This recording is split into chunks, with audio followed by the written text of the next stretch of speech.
Hey everybody, welcome back to the channel. Today we have some first impressions slash overviews of new manga released by the folks at Yen Press. I want to give a big shout out to them for sending these copies my way. I was not expecting it, and it was a really nice surprise. Thank you so much. I've actually been looking forward to reading some of these, so I was very excited to jump in and give you my thoughts on these three books. But before we do, let me remind you that you can find me on social media. Just type Manga GEEKDOM. You can become a channel member. That helps out a ton. Or you can join my Discord server and we can keep the conversation going, have a lot of fun over there with some great people. So with that out of the way, let's get started with this video. So the first manga that we're going to talk about is Lycoris Recoil Comic Anthology Repeat. Now, this is an anthology collection of short stories that are set in the universe of Lycoris Recoil. You don't really have to follow the plot of the anime. This was an original anime, but it received a manga adaptation. It has some novels along with some manga spin-offs as well. This one is a sort of a short story collection with multiple artists involved. You can see here at the beginning with the index, there are a lot of interesting pieces, a lot of pin-up art, and some very creative short stories. So very quickly, if you don't know what Lycoris Recoil is, we follow these young girls that are assassins working for a secret government agency in Japan that protects Tokyo from terroristic threats and bad guys like that. And it spawned a huge franchise. It has a lot of fans and a fantastic anime. I highly recommend watching. It's a lot of fun. So with the two main girls that you see on the cover, Chisato and Takina, are working at the Lycoris Cafe along with other eccentric characters. Now Chisato, she's sort of a legend amongst the assassins, and Takina, she started a little bit too hot-headed, so the agency sort of suspended her, and I guess the equivalent of doing community service was for her to be paired with Chisato, who is very bubbly and eccentric and very unique compared to the rest of the assassins, and she has a whole trauma and history of her own. They've been paired together and are working in this cafe. So that is sort of the basis. You don't really need to know much about the darker aspects of the series. This is a much light-hearted romp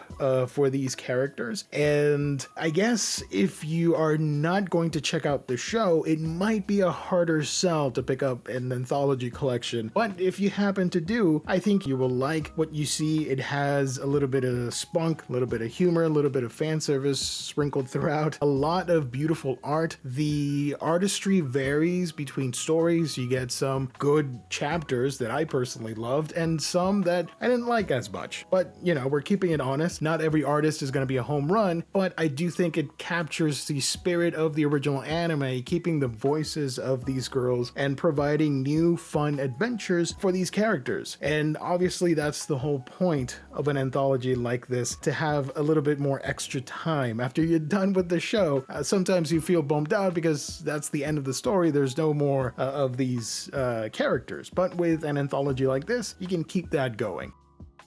Now, the next book that we are going to talk about is Rock is a Lady's Modesty, Volume 1. This is written and drawn by Hiroshi Fukuda. And this one has a lot of hype. A lot of people were excited for this one, myself included. It had an anime adaptation, 12 episodes that aired on the summer season, 2025, if memory serves me right. And it tells the story of Lilisa Susunomiya. She is a member of the high society, and she's now in this private school for girls and is trying to become a noble woman, if you will, being sort of the inspiration for the other girls and working to be the best version that she can. She comes from a place of dysfunction. Her mother recently married into the family, if you will, so the rest of the household doesn't look quite fondly upon her mom and our main protagonist here. So she feels like she has to work extra hard to become a person of a higher ranking amongst her peers in school and later, I guess,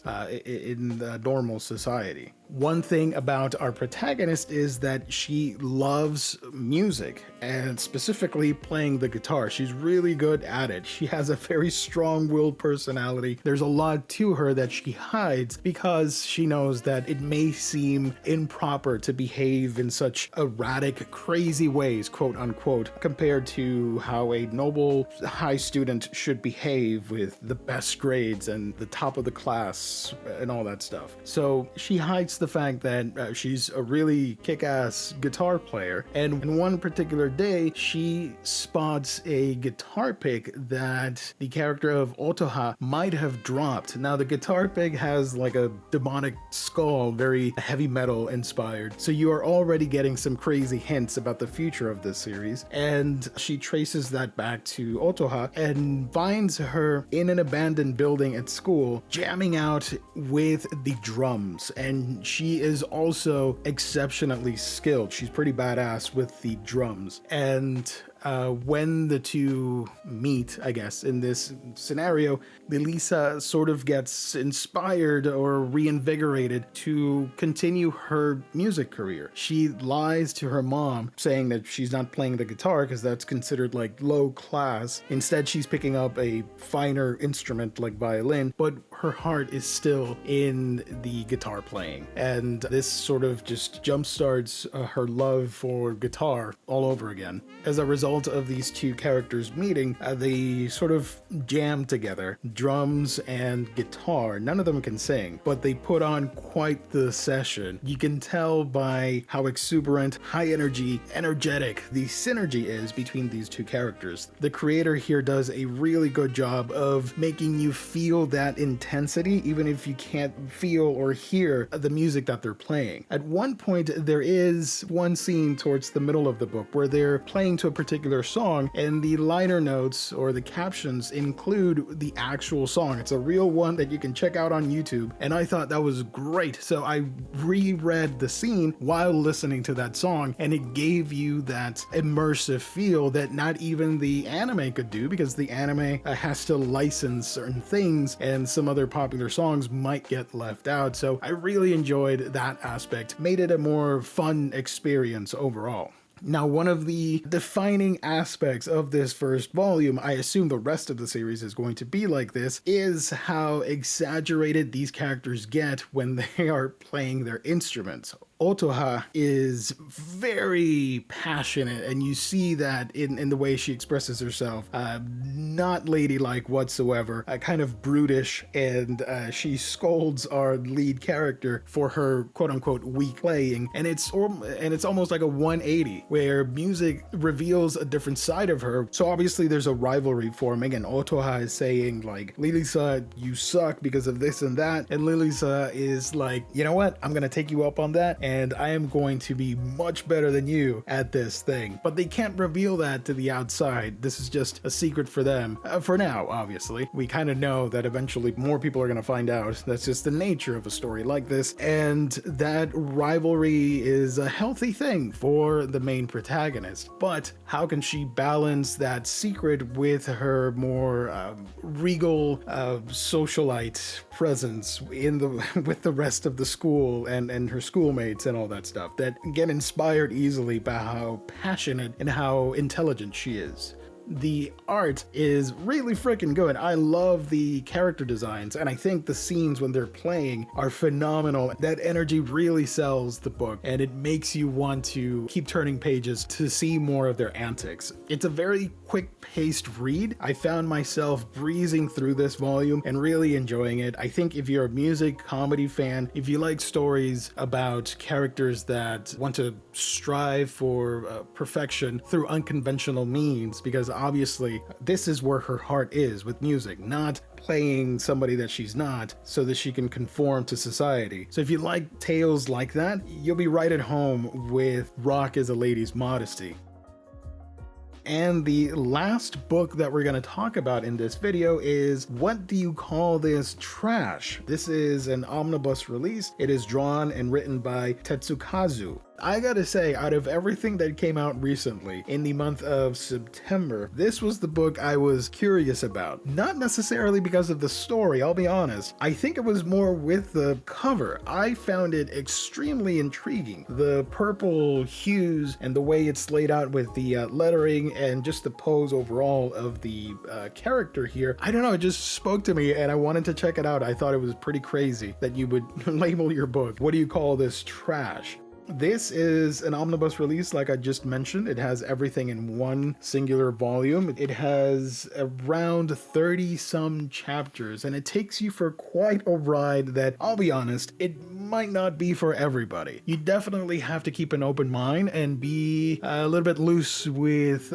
stories like this, because I know some people might think it's a little bit odd, a little bit too weird. So what are we talking about? Well, we follow the character of Yuto, who is madly in love with Akira. Akira isn't necessarily in love with him, but she was the ex-girlfriend of Yuto's brother called Kai. And she is extremely overbearing, super clingy, some might say manipulative, others will say she is just kind of psychotic at times. But unfortunately for our main character, Yuto, ever since they first met, when she was dating his brother, he fell in love with her. And now the opportunity is here for him to make a move. And this is the part that a lot of people are not going to vibe with, but I thought it was a pretty interesting plot. Yuto is sneaking in info to Akira, providing intel, pictures, letting her sneak into his room so that she could listen in on Kai, who is a room over, and sort of feed her stalker-ish desire to still be with her ex-boyfriend. Kai is not aware at first. He is a very overprotective older brother to Yuto, to the point where Yuto has to lie and hide Akira around. So as you keep reading, obviously it's gonna progress. It's gonna get a little bit more daring. The relationship between the three characters gets examined throughout.